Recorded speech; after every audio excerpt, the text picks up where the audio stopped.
Hey everyone, it's time once again for the NFC West Huddle as we get ever closer to the midway point of the season. I can't believe I said that. I'm Chris Francis. We've got an all-star cast on the show today. Megan Plain from Fox 10 in Phoenix is joining us. Megan, I don't know if you have Richard's diary with you. I don't know if it's on the desk somewhere or not, but we got It's rude to read people's diaries, you know. I leave him be. I let him get his feelings and whatever he has to say out and leave that to him. Okay, so we'll leave that for Richard when he comes back, whatever's in that diary. Keyshawn Ward, KTVU, Fox 2, of course, the Oakland native, Livingston College grad, Salisbury, North Carolina. You're going to talk everything Niners, and we love that you're here, Keyshawn. We do also have Shohei Ohtani, if you guys can see that. He's filling in for Fox 11 in L.A. Those guys either have a hangover from the Rams' win last night or they're in Chavez Ravine for Game 1 of the World Series. So I don't know which one it's going to be. Anyway, we could be wrong on the translation there. Shohei likes the show, apparently. Let us get going, everybody. I mentioned the midway point of the season. We're kind of sort of starting to figure out what these teams look like. Let's recap last week's action. Keyshawn, we'll start with you. I know you probably don't want to recap last week's action. It was a tough outing against the Super Bowl champs in that rematch. What went wrong for the Niners in Santa Clara? Well, it seems like it's the same story over and over. The 49ers got Patrick Mahomes because Patrick Mahomes had his worst passing QB rating in his career. And the Niners did what they had to do, but it just seemed like when the times got tough, they couldn't stop Patrick Mahomes. I mean, he had his longest scramble ever in his career on a 33-yard rush, and then on the next possession or a couple plays later, he ran over their most physical specimen on defense, Malik Mustafa. Like, it was just heart-crushing for them. And then, Purdy had one last chance to kind of get them into the end zone, and it's kind of becoming a story now. He had that turnover, which is third interception in the game. So the Niners, I'm feeling deeply sorry for them because it seems like they could get to the big game, but if the Chiefs are there, can they beat them? And so far, the Chiefs are 5-0 against them, and it's becoming the same story over and over. Keyshawn, you sound scarred. I mean, that's just basically how it's been against the Chiefs. And, yeah, we will talk about the quarterbacks. We will talk about Brock Purdy in a minute. We'll talk about all the quarterbacks in the NFC West coming up later in this show. But, Megan, let's talk about Arizona. I kind of wish Richard was back on the show because he did say the game would go over the total, and he guaranteed it. Oh, he also said Arizona. No. Yeah, he did. He also said Arizona would win, so he was right on that. What did you make of the game against San Diego, against LA, which was really a slugfest? Yeah, I was a little disappointed. It was slow moving there early on, right? Actually, when Richard and I were talking about the game with us as well, he picked Arizona to win. I picked the Chargers to win, so I was wrong in that one. But I think the really surprising thing there for Arizona was how well they did at stopping the run against the Chargers, right? Obviously, that's what the Chargers are known for. You got to stop the run game. And I remember we get to halftime in that game, looking up at the team stats, and it's like, oh my gosh, they're relying completely right now on the passing game, it seems, because they just can't get anything going in the run game. So for Arizona's defense to do that was certainly huge. We'll see if they can carry some momentum heading into the next week here. But that was the biggest thing that stood out to me, what that defense was able to do. But of course, offensively for the Cardinals, there's still a lot left to be desired, right? We still haven't seen much from Marvin Harrison Jr., really that entire wide receiver group as a whole. They really need to start figuring things out because they have not impressed in the way that people expected, right? People expected this team to be so explosive on offense, and we just have not seen it. So as we now are at kind of that midway point in the season, that's something you certainly want to see them figure out pretty rapidly here. Yeah, again, we'll talk about Kyler Murray and whether he's getting help in Arizona coming up in just a few. I'll break down the Seahawks for you guys. It's kind of like the same story Megan was just talking about in terms of stopping the run. The Seahawks finally actually did that in a football game against the Atlanta Falcons, and it turned the whole tide of the game. I think the coaches knew what they wanted to do, and they got it done, especially in the second half. They made some adjustments on defense. They stopped that run. 116 yards rushing for the Falcons in the first half, 39 yards rushing for the Falcons in the second half. Of course, having a deficit had something to do with that. The Falcons had to start passing the ball a little more. And boy, the Seahawks front, which is finally getting healthy, rotated in and out, and they got after Kirk Cousins. 3 sacks, 3 turnovers, a scoop and score included in that. And some of the stats bear that out. The rotation for the Seahawks, nobody played over 62% of the snaps on that defensive line. So Any NFL team would take that. That means everybody's coming in fresh. And on the offensive side of the ball, we will talk about Geno Smith and the quarterbacks, as I mentioned multiple times here. But Geno, pretty efficient day, 18 of 28, had 2 touchdowns, 2 incredible throws, especially the one at the end of the first half with 10 seconds to go to give them that 10-point lead, which they held on to most of the rest of the way. And the rushing was just effective enough to keep the Falcons defense honest. So complete game for the now first place Seahawks, guys. I've been waiting like 7 or 8 weeks to say this to you guys, but the Seahawks are on top. They look like contenders. The rest of the division does not.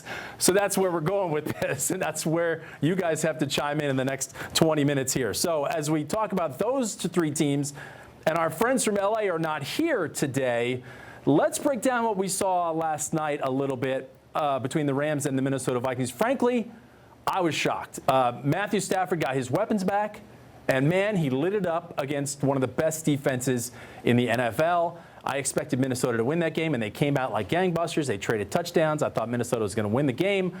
Megan, what did you see from the Rams? And let's Shohei Ohtani in on this. I mean, we'll translate it later, but we got to let Shohei Ohtani know what he missed in watching the Rams last night. All right, I love that you mentioned what Stafford did, right? As these past years have gone on, obviously they had won the Super Bowl fairly recently, but I'm like, all right, he's older now. He can't quite produce the way that he's used to, but he likes to prove me wrong here and there, right? This Rams team is one that, for me, they can be a bit inconsistent. You don't know what you're getting, but man, last night what they were able to do on, that Thursday Night Football stage, big for them. In terms of how I think that they're going to compete long-term in this division, I don't see them being able to, make up any ground and pull ahead. But they did impress me last night. It was certainly a fun one to watch. Yeah, Keyshawn, really Jekyll and Hyde from the Rams this season. I mean, I guess when they're healthy, they're not a terrible football team, and they are starting to get healthier. Yeah, it kind of showed that when Stafford has competent receivers out there, like a guy like Cooper Kupp and Puka Nacua, he can play with the best.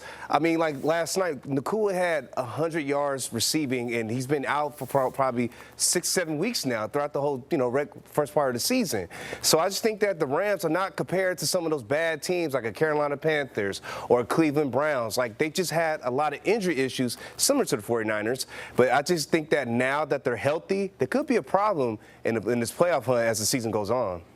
All right, so yeah, the division, I can crow about the Seahawks being in first place, but it really does look balanced here. And I think part of the reason for that, and what gave me this kind of idea here to talk about the quarterbacks, is because of the quarterback play for these 4 teams. I mean, I'm going to rank the quarterbacks. I'll just go first, so you guys can kind of prepare. But I want the honest opinions. If your guy is last, I want him to be last. But I know our guy here in Seattle is first, okay? He's first in completion.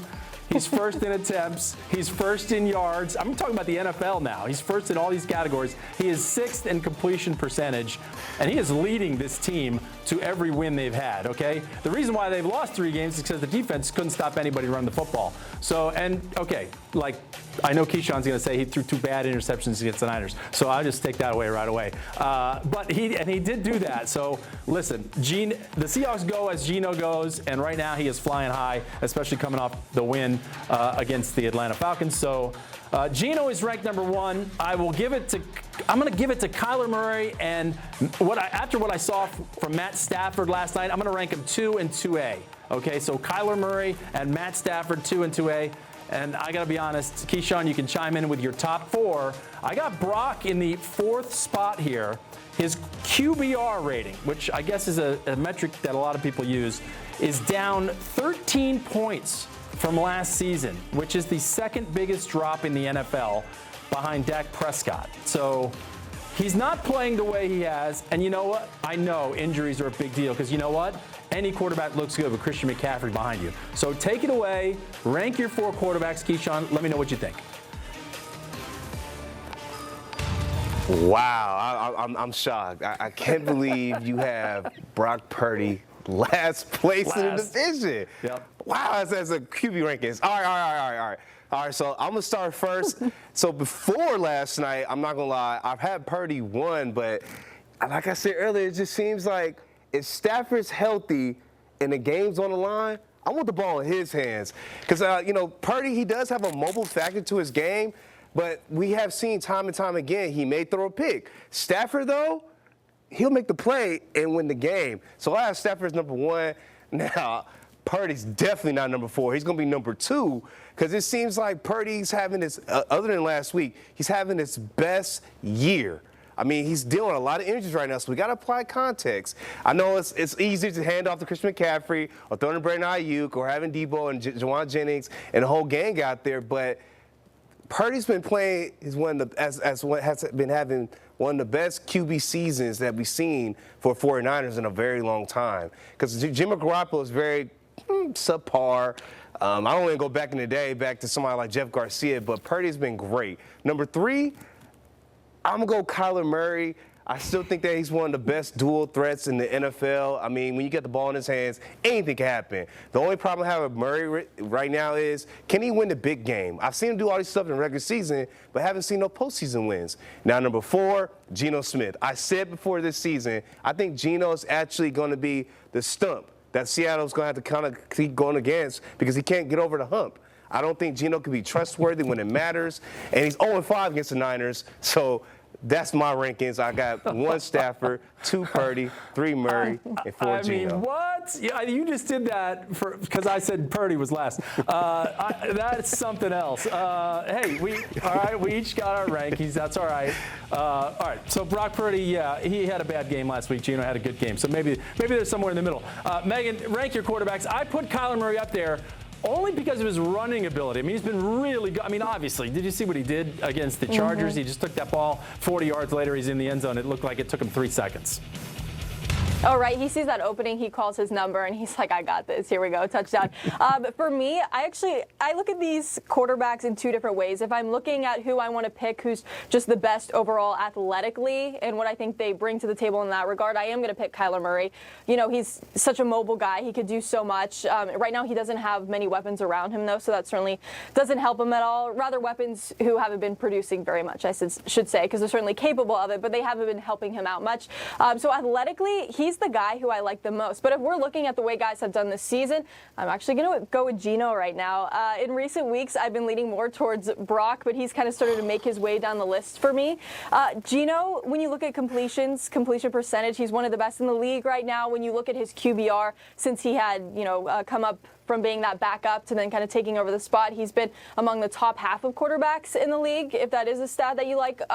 So I really like Geno right now, if I'm being honest. I think I'm going to pick him just overall the way things have been going right now. But if I'm just going purely on athleticism and kind of separating a guy from their situation, I really like Kyler. All right. Honesty. See how that works, Keyshawn? Honesty. We got Geno second on the list in Arizona. Hey, listen, I'll give Shohei 1. Matthew Stafford is a future Hall of Famer, okay? He is 10th on the all-time passing list. He's won a Super Bowl. He keeps playing at a high level. For L.A., Matthew Stafford, he can be one of the top quarterbacks in the league still, and it just proves everything we've said. Right in the last 5 or 6 minutes, it proves if you have your weapons and all of your weapons, then you're a good quarterback in this league. So it truly is a team game. If Kyler got some help, he'd be a lot better. If Brock Purdy had all his weapons and these guys weren't hurt, he would probably be playing a lot better. He missed Kittle for some weeks. He's got, all the injuries the Niners have suffered. So we'll temper it there. Geno, by the way, is going to be probably missing DK this weekend. So we'll really see if Geno can get it done with Jake Bobo, a little Bobo action going down the field for the Seahawks. All right, so that's the quarterback discussion. I like it, a little spirited discussion. Let's shift over to the other side of the ball and a different take on the defense. So my first question, Keyshawn's for you. What would you change on the Niners defense to allow them to take it up a notch? I mean, it can be anything. It can be the scheme, the way they're calling the scheme, different players in different places. Do they need more turnovers? Do they need to be healthy? Whatever it might be, what would you change on the Niners defense to make them more effective? Hey, how about this? To make them stop Patrick Mahomes. How about that? I'm going to be honest. Nick Sorensen is doing a great job with the defense this year. I think the only thing that's been really hurting them is it's like a broken record at this point. It's injuries. I mean, when you're missing Talanoa Hufanga, who's an all-pro in his right. Charvarius Ward's been kind of dealing with a knee injury. He came back last week. But somebody has been stepping up. Lenore, he's having an all-pro campaign. So I think they have to probably get a little more pressures at the quarterback, developing more sacks. I think Bosa only has 2 or 3 at this moment. But other than that, it's not really the defense's fault. They've been doing great. It's been the special team blunders and turnovers on offense or red zone issues for the offense. So I honestly just probably health. That's what the Niners need to get better at on defense. Yeah, that's a valid excuse. I mean, missing Hufanga back there, it's going to be a tough blow for them going forward. Obviously, the quarterback back there at safety. Speaking of safeties, Megan, one of our favorite guys here in Seattle. I mean, one of our favorite guys since we covered him since he was, a 17-year-old, Budda Baker. Local kid here, went to Washington. I mean, there's talk about trading this guy. I mean, he's the heart and soul of that defense. But what would you change about the Cardinals defense? I know it wouldn't be taking Budda Baker out of that thing. No, it would not. But, I'm going to have the same answer. I'm not going to get any fancier here than the answer that he just gave. But it's health. They are down another corner this week. They've got guys on the defensive line that are out. They're supposed to get, one of their recent draft picks, Robinson, this week. Hopefully, that's not happening. Dennis Gardeck, a guy who, has started to kind of rack up the sacks for this team this season. He had an ACL tear, and he's out of it. So it's really, and I mean, look, every team in the league right now, right? You're getting to the point in the year where you're going to start to have some injuries piling up. But that's really it. The health right there is not there for this defense. And it's a defense that already going into the season, a lot of people thought was going to struggle. So when you're in a situation like that where you're already, you don't have a ton of guys who really stand out, and now a lot of guys keep going down, it's just not a great spot. So you hope that some of these guys can get healthy and get back sooner than later. All right, I'm gonna get fancy with the Seahawks. Actually, I already talked about it a little bit. It's that D-line that has been, that showed out against the Atlanta Falcons that is finally getting healthy. The one obviously glaring issue with the Seahawks defense this season has been stopping the run, but it looks like, at least like for a week, the Seahawks are trying to fix that, and it looks like they're on the right track to fixing that. They bring in a defensive lineman from the Jaguars, or Roy Robertson-Harris, who had a pretty good game against the Atlanta Falcons, and he got here like 48 hours before the game. So he filled in. He's a run-stuffing defensive tackle. He got after the passer a little bit, just to add a little more depth along that defensive line. And then yesterday, 2 days ago, they made the trade for Ernest Jones, bringing him from Tennessee. He is a cheaper and younger version of Jerome Baker, who they had starting at weak side linebacker. So now Terrell Dotson's going to move over to the weak side, and Ernest Jones, who starred for a couple years with the Rams in the middle of that defense, is going to be starting at middle linebacker. Ernest Jones, a run-stopping specialist. So they just bolstered their defensive line with 2 new additions. They've got Byron Murphy, the rookie, at D tackle there, wrecking things. As we saw, he missed 3 games, and they were run all over during those 3 games. They're still missing Uchenna Nwosu, so maybe get him back toward the end of the year. But that D-line rotation and that run-stuffing ability that they've shown, so it's not necessarily something I'd change with the Seahawks. It's something I would like to keep going for the Seahawks, so let's keep going. And let's mention the Rams a little bit. Obviously, they did enough to beat the Minnesota Vikings on Thursday night. They still need to shore up the run. They are 7th in the league, giving up 140 yards rushing per game. Seattle Seahawks above them, Arizona Cardinals above them. So, yeah, everybody's got to stop the run, except for the Niners. They do that pretty well. All right, our next topic here is going to break down this weekend's matchup. What you think the keys to victory are. Megan, I'll start with you. Arizona versus Miami. Looks like Tua Tagovailoa is going to come back and play, which means all of a sudden the Miami Dolphins are going to score 30 points a game. So if you thought you were going to get the version of Miami that the Seahawks got when they couldn't do anything on offense, think again. If he's right, if he's good, without that much practice, he's going to test that Arizona defense, correct? Oh, 100%. And, you could look at it on one side of the coin, it's like, all right, well, he's been out. Is he going to play a little bit differently now that he's back? You know, you hear about his teammates telling him, hey, man, like, you got to work on the sliding thing. You got to slide. You got to be more careful out there. Obviously, they don't want him getting any more injuries, right, especially given his track record now. You certainly don't want more concussions on his end. So you wonder, is he going to try to come back and maybe play a little bit more safe out there? Could there be a little bit of hesitation early on? As a competitor, I'm going to say no, that's probably not going to be the case, right? When you've played a game your entire life, you've been a lead at a game your entire life, you have a certain mindset. That's just how it is. And being out for a little bit with an injury, even though it can make you think about, hey, let me work on sliding more, let me work on changing things up a little bit, you're still going to have that mindset that kicks in because you want to win. You're a competitor. So, yeah, I think it's going to be real tough for Arizona this week. We've seen how great Miami can be when he is out there. So for Arizona, I think the key is going to be putting a lot of pressure on him early on as he's trying to get back into the swing of things. If you could put a lot of pressure on him early on, maybe that could kind of help to influence the way that this game will go. All right, so Arizona's got travel to Miami to take on the Dolphins. So it's that East Coast trip. Short week. Short week, 10 a.m. game. So we'll see how that one goes for the Cardinals. I mean, getting to 4-4 is, I think, would be an admirable job by the Cardinals in the first 8 weeks of the season. Keyshawn, let's talk about the Niners. Is this a get-right game for them against Dallas? It's a marquee game. You hate to think that Dallas is an opponent you can get right against, but they've been terrible pretty much this season, at least from what I've seen of them. So San Francisco needs to bounce back. Is this the place they do it? Do they go? Are they in Dallas? I should have checked that. Are they in Dallas? Well, I'll let you know. You know where they're going. It's actually going to be at Levi's Stadium, so the Niners will be home. But to be honest, this game doesn't really feel as sexy this year because Dallas has been bad. The Niners have been doing a lot of injuries, so the Niners will get right. I think that the keys to victory for the Niners against the Cowboys is they got to run the ball because Dallas defense is very light, and then you know what? I mean, they have a lot of small linebackers who are really safeties that play the linebacker position, or they have tweeners all over the defense. And I think that they're going to really run the ball against Mike Zimmer's defense and stuff a mud stopping them. It's just going to be really ugly for the Cowboys defense, in my opinion. And also, I think that they have to force Dallas to run the ball. I remember like a couple weeks ago, 3 Cowboy running backs had under 10 yards rushing in the third quarter. So it just told me right there, do not let CD Lamb dictate this game. You take him away, you take away Jake Ferguson, a tight end. Dallas has really no answers on offense. So if the Niners could run the ball, take away CD Lamb, and don't have any special team blunders, they're going to really run away with this one. I think that this game's going to be probably 35-14 game Niners. Wow, yeah, Sunday Night Football blowout. Everybody will be talking about the Niners. Everybody will be singing Brock Purdy's praises. So there you go. Let's talk about the Seahawks a little bit, and then them taking on the Buffalo Bills.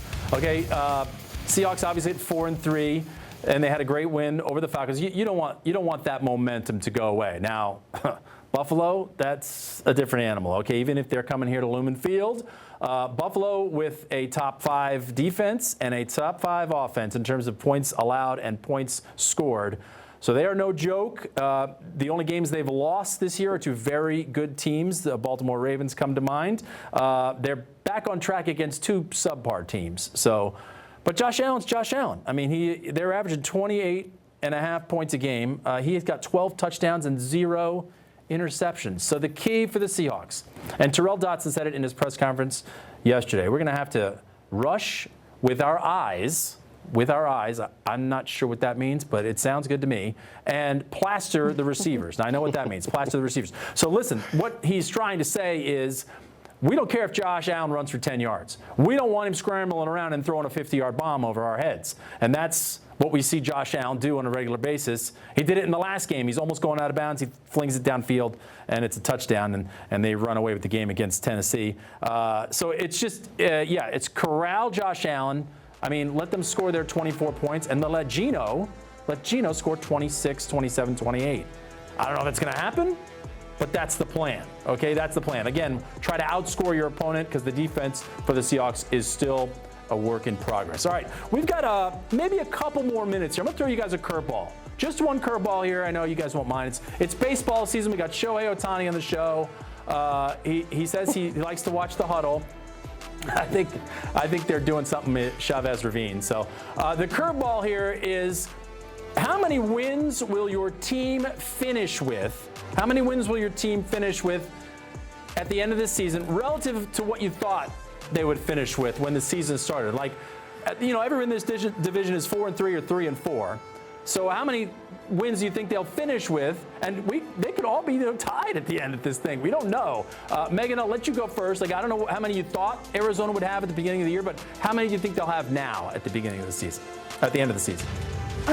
I'm trying to remember. I probably picked like 5 wins for this season. I think they could get. Man, it's tough too when you look at this division playing one another. I mean, it's pretty.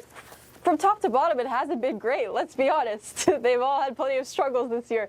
So who knows what can happen there as they all start playing one another. But I think the Cardinals will finish with probably 7 wins. That's what I'm going with. 7 wins. Okay, yeah. Without looking at the schedule, it's tough because you look at the schedule and you can go down the list and say, win, exactly, loss, right? But you know what? That's a nice upgrade from 5 wins, 7. If they get to 8, maybe you never know what happens there if they're in playoff contention. Now, Keyshawn, you might be on the other side of the spectrum with this one, because I'm sure I think we all thought the Niners would be, in the thick of things here with maybe 13, 14, whatever wins. I don't know how many you thought they'd have at the end of the season, but I don't know if they're going to get there now with 4 losses under their belts. What do you think?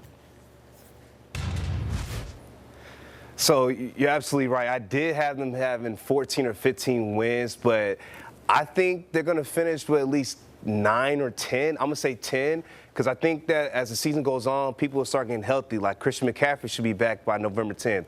John Lynch just said earlier on a radio show that each of the guys been on the injury report, they all will return at some point, except for Brandon Ayuk, obviously. But I think that in the next 5 games, they have the Cowboys. That's going to be a win. And I think they have Seattle. I think they're going to beat the Seahawks. Then they have the Bucks. I think they'll beat the Bucks. Then they have the Packers and Bills. That's when things get interesting. I think they'll lose to the Packers, but then they'll beat the Bills. Yeah, so I think that the Niners will finish at least 9 or 10 wins. They'll get in the playoffs. I don't know about the Super Bowl. I don't know about that. But I think they'll at least get a wild card berth of some sort, and that's how the Niners season will go. Yeah, you seem very unsure there with the Packers and the Bills. Yeah, I give it to you because I don't know. I wouldn't know which one to do either. All right, so the Seahawks. I think at the beginning of the year, I thought they would win 10 games. Okay, I know that was a stretch. We had new coordinators across the board, new head coach, a lot of new players here. So I went high with 10. But now if I look at the schedule and they've got 4 already. I mean, 9 or 10 definitely is possible for the Seahawks. So now if we're shaking that out, and then, I don't know what the Rams are going to do here. I think, Megan, you mentioned it earlier. They probably can't keep this up. Can they? Maybe they can. I don't know. I didn't expect them to beat the Vikings. So, but what we're looking at here, guys, if we're looking at 7, 8, 9, 10 wins, we're looking at a division that is going to come down to the last couple weeks, and the Seahawks have not played anybody in the division yet. So, a lot of football. How fun is this going to be? Yeah. This is going to be so fun as we get to the end of the year here. Chaotic. It is. It's going to be nuts. We can't wait for the huddles toward the end of the month here. But, yeah, it's going to be a great stretch run down the season. All right. I think we've talked enough, and Shohei has also spoken enough. That is going to do it for this Week 8 edition of the Huddle. For Megan and Keyshawn, and especially Shohei Ohtani, I'm Chris Francis. Good luck to you all this week, and thanks for watching, everybody.